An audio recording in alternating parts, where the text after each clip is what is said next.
Little Princess by Frances Hodgson Burnett. Chapter 19. Anne. Never had such joy reigned in the nursery of the Large family. Never had they dreamed of such delights as resulted from an intimate acquaintance with the little girl who was not a beggar. The mere fact of her sufferings and adventures made her a priceless possession. Everybody wanted to be told over and over again the things which had happened to her.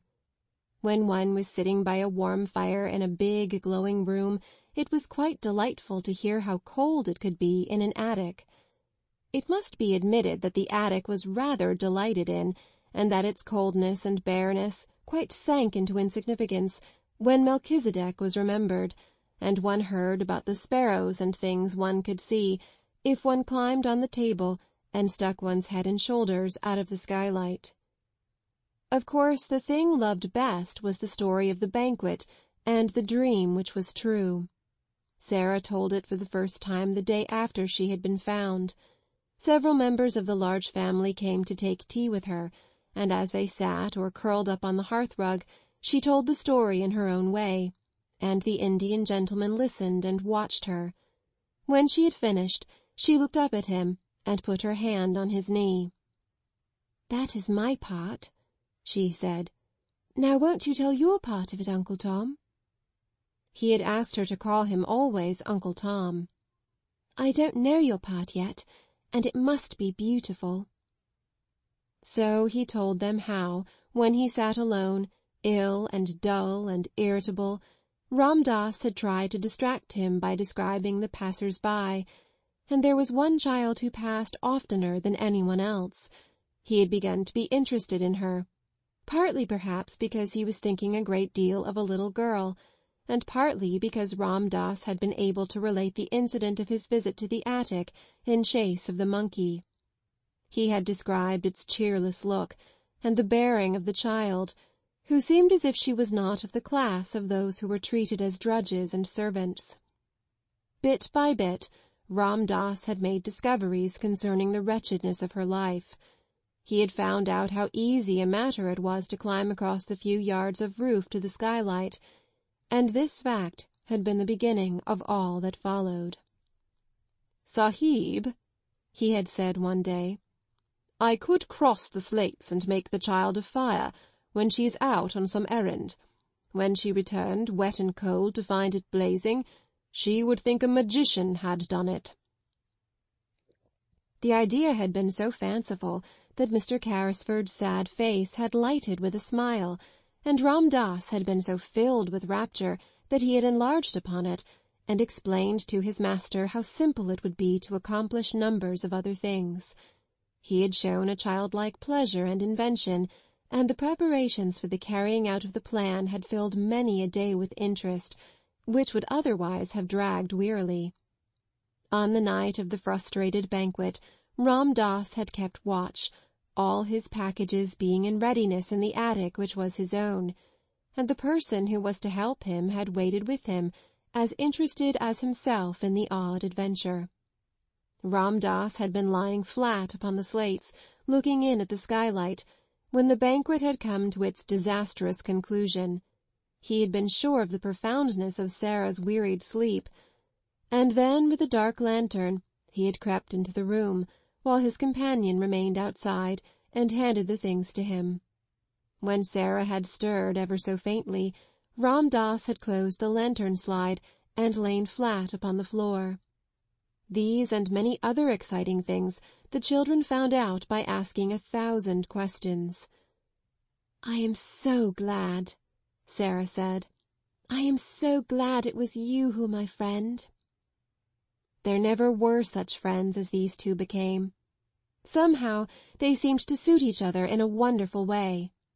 The Indian gentleman had never had a companion he liked quite as much as he liked Sarah. In a month's time he was, as Mr. Carmichael had prophesied he would be, a new man. He was always amused and interested, and he began to find an actual pleasure in the possession of the wealth he had imagined that he loathed the burden of. There were so many charming things to plan for Sarah. There was a little joke between them that he was a magician, and it was one of his pleasures to invent things to surprise her.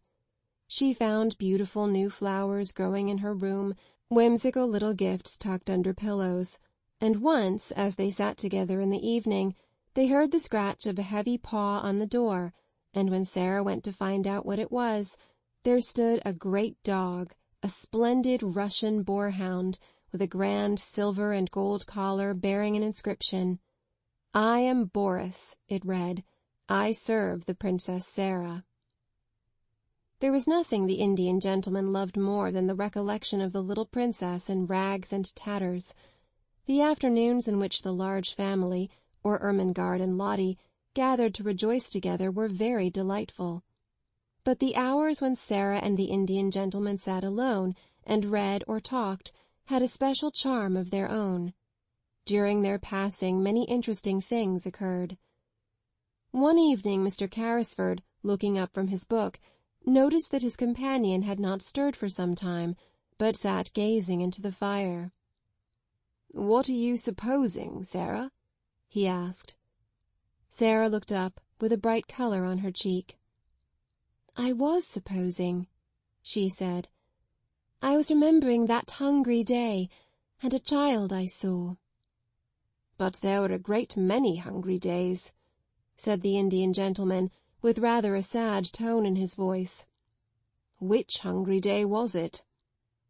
"I forgot you didn't know," said Sarah. "It was the day the dream came true." Then she told him the story of the bun shop, and the fourpence she picked up out of the sloppy mud, and the child who was hungrier than herself. She told it quite simply, and in as few words as possible. But somehow the Indian gentleman found it necessary to shade his eyes with his hand and look down at the carpet. "And I was supposing a kind of plan," she said when she had finished. "I was thinking I should like to do something." "What was it?" said Mr. Carrisford in a low tone. "You may do anything you like to do, Princess." "I was wondering," rather hesitated Sarah. "You know, you say I have so much money. I was wondering if I could go see the bun woman and tell her that if, when hungry children, particularly on those dreadful days, come and sit on the steps or look in at the window, she would just call them in and give them something to eat. She might send the bills to me. Could I do that?" "You shall do it tomorrow morning," said the Indian gentleman. "Thank you," said Sarah. "You see, I know what it is to be hungry, and it is very hard when one cannot even pretend it away." "Yes, yes, my dear," said the Indian gentleman. "Yes, yes, it must be. Try to forget it. Come and sit on this footstool near my knee, and only remember you are a princess." "Yes," said Sarah, smiling, "and I can give buns and bread to the populace." And she went and sat on the stool, and the Indian gentleman, he used to like her to call him that too sometimes, drew her small dark head down on his knee and stroked her hair. The next morning Miss Minchin, in looking out of her window, saw the things she perhaps least enjoyed seeing. The Indian gentleman's carriage with its tall horses drew up before the door of the next house, and its owner and a little figure, warm with soft, rich furs, descended the steps to get into it. The little figure was a familiar one, and reminded Miss Minchin of days in the past. It was followed by another as familiar, the sight of which she found very irritating. It was Becky, who, in the character of delighted attendant, always accompanied her young mistress to her carriage, carrying wraps and belongings. Already Becky had a pink, round face. A little later the carriage drew up before the door of the baker's shop, and its occupants got out, oddly enough, just as the bun woman was putting a tray of smoking hot buns into the window. When Sarah entered the shop, the woman turned and looked at her, and, leaving the buns, came and stood behind the counter. For a moment she looked at Sarah very hard indeed, and then her good-natured face lighted up. "I'm sure that I remember you, miss," she said. "And yet—" "Yes," said Sarah, Once you gave me 6 buns for 4pence and you gave 5 of 'em to a beggar child. The woman broke in on her. I've always remembered it. I couldn't make it out at first. She turned round to the Indian gentleman and spoke her next words to him. I beg your pardon, sir, but there's not many young people that notices a hungry face in that way, and have thought of it many a time. Excuse the liberty, miss, to Sarah, but you look rosier and, well, better than you did that. I am better, thank you, said Sarah. And I am much happier, and I have come to ask you to do something for me. Me, miss? Exclaimed the bun woman, smiling cheerfully. Why, bless you. Yes, miss, what can I do? And then Sarah, leaning on the counter, made her little proposal concerning the dreadful days and the hungry waifs and the buns. The woman watched her and listened with an astonished face. Why, bless me, she said again when she had heard it all. It'll be a pleasure to me to do it. I am a working woman myself and cannot afford to do much on my own account, and there's sights of trouble on every side. But if you'll excuse me, I'm bound to say I've given away many a bit of bread since that wet afternoon, just along o' thinking of you, and how wet and cold you was, and how hungry you looked, and yet you gave away your hot buns as if you was a princess. The Indian gentleman smiled involuntarily at this, and Sarah smiled a little too, remembering what she had said to herself when she put the buns down on the ravenous child's ragged lap. She looked so hungry, she said. She was even hungrier than I was. She was starving, said the woman. Many's the time she's told me of it since, how she sat there in the wet and felt as if a wolf was a-tearing at her poor young insides. Oh, have you seen her since then? Exclaimed Sarah. Do you know where she is? Yes, I do, answered the woman, smiling more good-naturedly than ever. Why, she's in that there back room, miss, and has been for a month, and a decent, well-meaning girl she's going to turn out, and such a help to me in the shop and in the kitchen as you'd scarce believe, knowing how she's lived. She stepped to the door of the little back parlour and spoke, and the next minute a girl came out and followed her behind the counter. And actually it was the beggar child, clean and neatly clothed, and looking as if she had not been hungry for a long time. She looked shy, but she had a nice face, now that she was no longer a savage, and the wild look had gone from her eyes. She knew Sarah in an instant, and stood and looked at her as if she could never look enough. You see, said the woman, I told her to come when she was hungry, and when she'd come, I'd give her odd jobs to do, and I found she was willing, and somehow I got to like her, and the end of it was, I've given her a place and a home, and she helps me, and behaves well, and is as thankful as a girl can be.